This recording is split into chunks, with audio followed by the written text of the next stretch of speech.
Olá, minha gente, tudo bem? Estamos aqui novamente no nosso canal para dar continuidade aí aos nossos estudos, às nossas reflexões nesse mundo tão atribulado que é o do concurseiro, o do estudante. E buscar estar um pouco mais consciente da presença de Deus nesse momento das nossas vidas.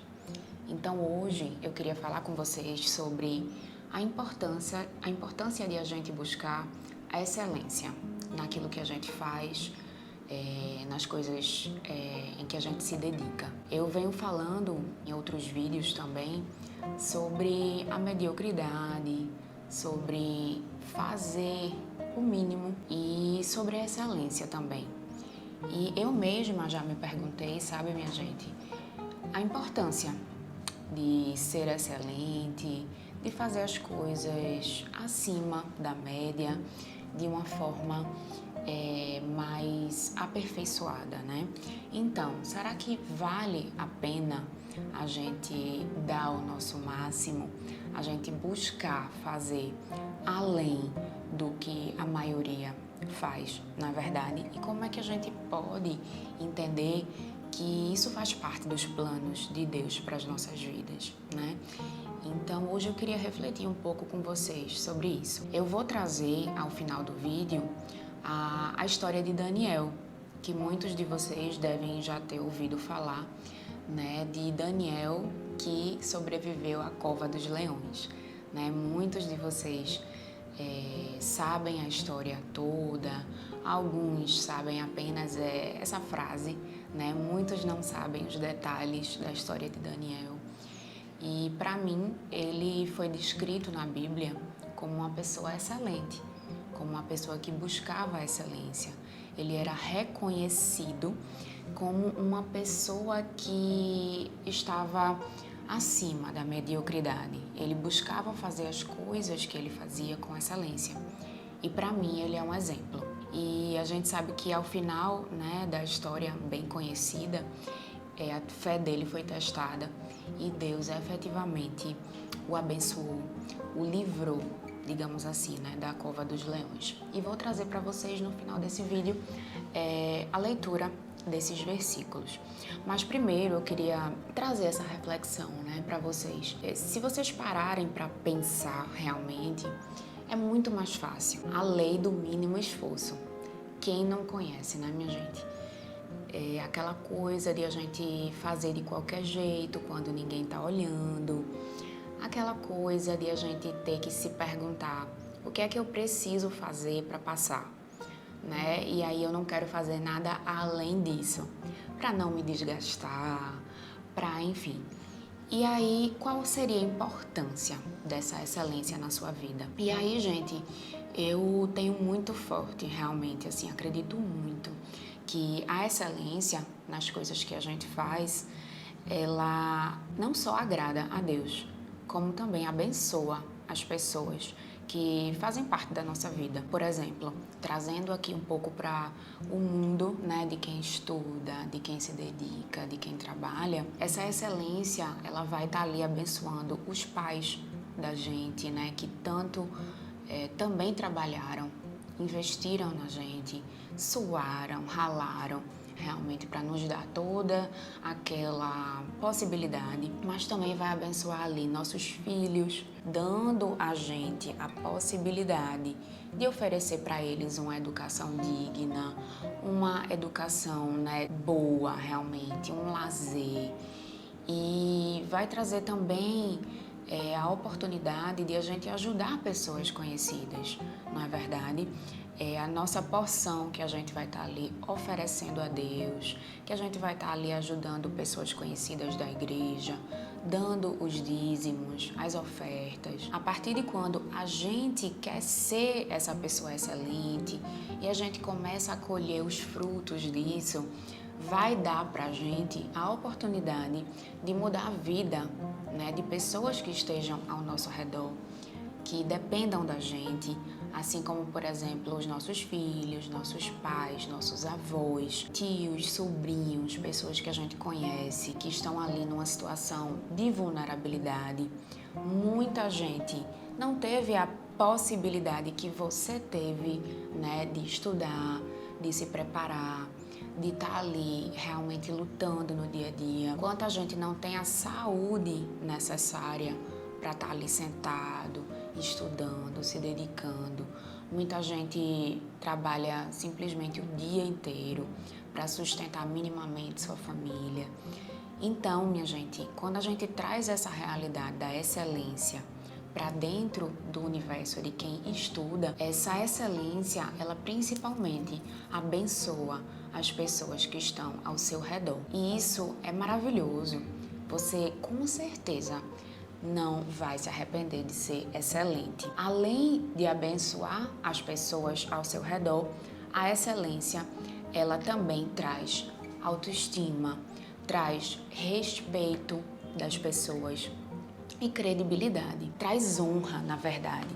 O conceito de honra, né, que a gente encontra muitas vezes na Bíblia, quando a gente fala ali da mulher virtuosa, a gente traz esse conceito de reputação, de honra, de credibilidade. A pessoa excelente por si só, ela gera uma credibilidade nas pessoas que a conhecem, mesmo que você não faça alardes para ser reconhecido. Pessoa que tem credibilidade, que age com excelência, ela não precisa pedir reputação, credibilidade. Isso a pessoa já tem por si mesma, né? Diante de todo o padrão de excelência que a pessoa vive. Então, eu queria muito que vocês pudessem refletir comigo hoje a questão da excelência nos estudos, não é? Quantas vezes a gente dorme um pouco mais? Ao invés de acordar cedo, a gente escolhe acordar um pouco tarde e aí já tá tarde demais, já tá na hora de fazer um almoço, já tá na hora de quase ir trabalhar. Então, quantas vezes a gente não abre mão da excelência nos estudos e depois a gente reclama porque deixou de estudar, porque surgiu um edital e você não estava se preparando, não é verdade? Deus abençoa a excelência e às vezes você tem que buscar lá no fundo realmente, minha gente, a motivação para ser essa pessoa excelente em tudo que você fizer. Tudo, na verdade, em você vai denunciar se você é uma pessoa que vive com excelência ou se você é uma pessoa desleixada, se você é uma pessoa descomprometida.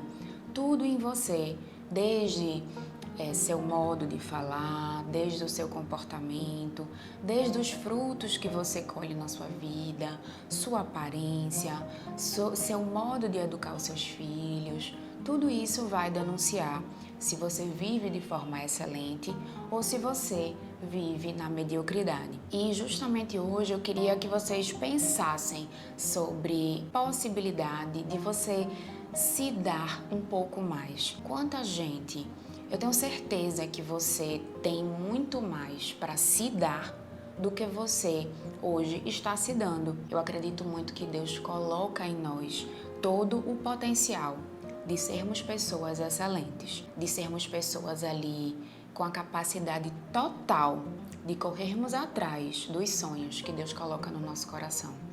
Então Deus, no fim das contas, Ele quer que você seja essa pessoa excelente.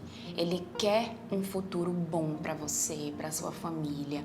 Ele quer que você viva na plenitude, né, de um ser humano.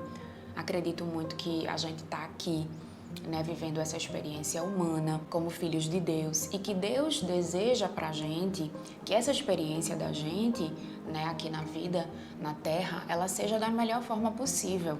Claro, levando em consideração todas as nossas dificuldades, tudo que a gente vai ter que passar de desafios na vida para crescer, claro.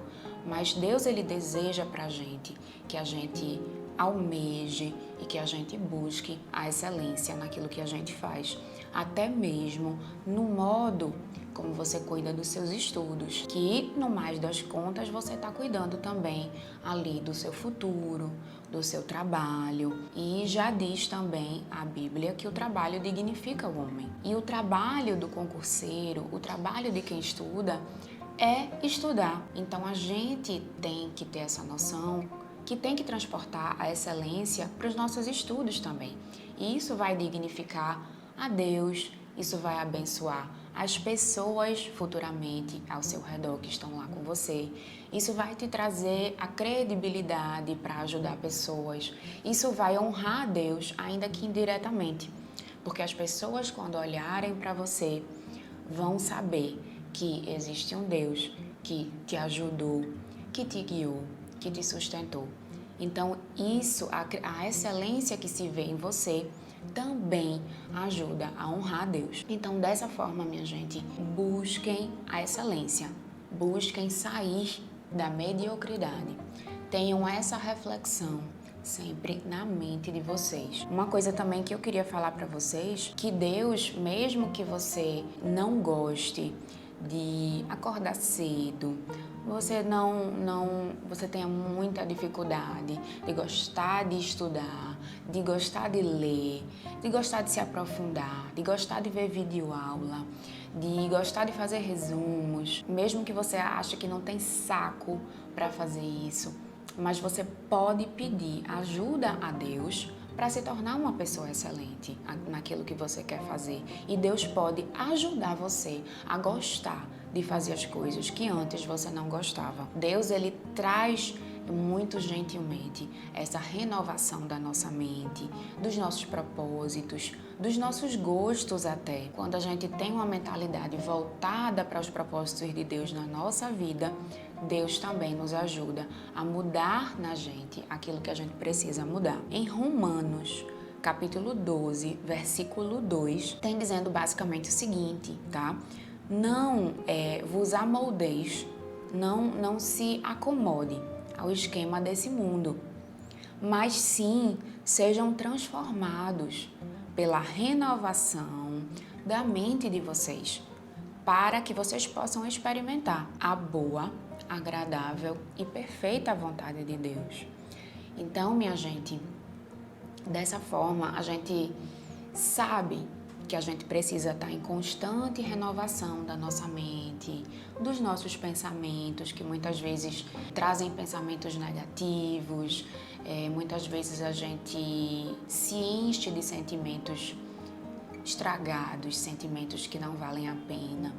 E a gente precisa estar constantemente renovando as nossas mentes para que a gente possa conhecer a perfeita e agradável vontade de Deus. E contando sempre com as orações para que Deus nos ajude a gostar daquilo que a gente ainda não gosta de fazer, mas que vai nos levar a um padrão de excelência. E a gente precisa também, minha gente, buscar ser aprovados por Deus. Não adianta só a gente, um dia antes da prova, dizer para Deus: Senhor, meu Deus, me abençoa naquela prova, me faz com que eu passe. Eu acredito muito no relacionamento prévio da gente com Deus, para que Deus nos abençoe de uma forma mais completa, mais digna, mais misericordiosa. Então, a gente precisa querer, desejar e buscar a aprovação de Deus num relacionamento com Ele, na vida. A gente precisa buscar ser aprovado por Deus. Aí, no caso, né, como eu falei para vocês, eu queria trazer aqui a história de Daniel. Se vocês tiverem a possibilidade, a oportunidade de ler o livro de Daniel, desde o capítulo 1 até o capítulo 6, vocês vão entender bem direitinho o que eu estou falando para vocês.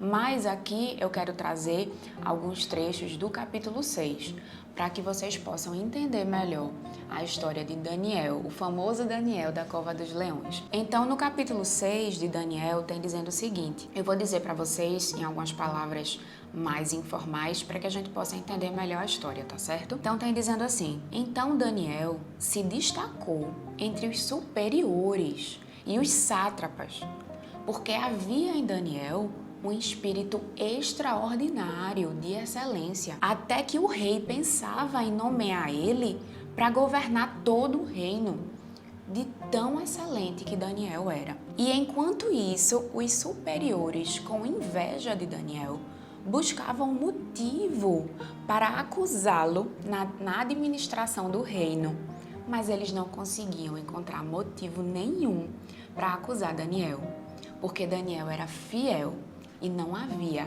erro ou falta nele. Então esses homens que tinham inveja de Daniel disseram: a gente nunca vai encontrar um motivo contra esse Daniel, a menos no que diz respeito à lei do seu Deus, porque sabiam que Daniel adorava a Deus. Então, essas pessoas que tinham inveja de Daniel, que também eram outros superiores do reino, concordaram que o rei deveria baixar um decreto dizendo que por 30 dias qualquer pessoa que fizesse uma petição a qualquer deus, ou seja, que orasse, que buscasse qualquer outro deus que não fosse o rei, fosse lançado na cova dos leões. Tudo isso para alcançar Daniel, que não tinha outra falta, assim, não tinha uma falta a que se pudesse recorrer, de tão excelente que Daniel era. Então, dessa forma, o rei fez. E quando Daniel soube que estava lançado esse edital com essas cláusulas de que ele não poderia adorar outro rei, Daniel entrou na sua casa, no seu quarto, com as janelas abertas, e como costumava fazer, ele simplesmente se ajoelhou, orou 3 vezes ao dia. Ele orava 3 vezes ao dia. Veja a disciplina e a excelência de Daniel, até no seu hábito de orar e falar com Deus. Diante disso, aqueles homens, que tinham inveja de Daniel, foram juntos e o encontraram orando e suplicando diante de Deus. Então, dessa forma, o rei ficou sabendo e deu ordem para que viessem com Daniel e lançaram Daniel na cova dos leões. Mas o rei, que tinha tanto respeito por Daniel, ele mesmo disse: Daniel, o teu Deus, a quem tu serves continuamente, vai te livrar. E no fim das contas, no outro dia, após Daniel ter sido jogado numa cova com leões e essa cova foi tampada por uma pedra enorme, depois disso, Daniel disse no outro dia, vivo: o meu Deus enviou o seu anjo e fechou a boca dos leões, e eles não me fizeram mal algum, porque foi achada inocência em mim diante dele. E também diante de ti, ó rei, não cometi delito algum. Daniel era uma pessoa que alcançou tal liderança no reino de sua época pela sua excelência, porque nele não se achava defeito, erro, falta nenhuma, que causou tamanha inveja nas pessoas, mas que nem isso pôde sucumbir Daniel, porque Deus o abençoou diante da sua fidelidade, diante da sua excelência, e o livrou quando Daniel mais precisou. E hoje a história de Daniel está escrita na Bíblia para sempre, Deus cravou a história de Daniel para toda uma eternidade. Deus o abençoou, Deus o dignificou, o honrou, e a partir dali, como você pode perceber no livro de Daniel, Daniel só fez crescer e ser glorificado em sua reputação. Então, gente, que esse exemplo possa ficar entre nós e que essa reflexão também possa servir para a gente, porque Deus abençoa a nossa excelência e você, sendo uma pessoa excelente, também vai poder abençoar as pessoas que estão ao seu redor e trazer honra e glória a Deus, porque as pessoas, quando olharem para você, vão ver a honra e a glória de Deus. Então, gente, é isso, que vocês possam estudar, que vocês possam batalhar, que vocês possam sempre lutar para ser pessoas excelentes aos olhos de Deus, e que essa batalha árdua que é, possa ser lutada com muita fé, com muita disciplina, com muita oração, assim como Daniel fazia, e com muita certeza que ao final de tudo, Deus vai te honrar e te abençoar. E se você gostou desse vídeo, se você conhece alguém que precisa ver esse vídeo e escutar essa mensagem, compartilhe esse vídeo e a gente se vê no próximo vídeo. Um abraço.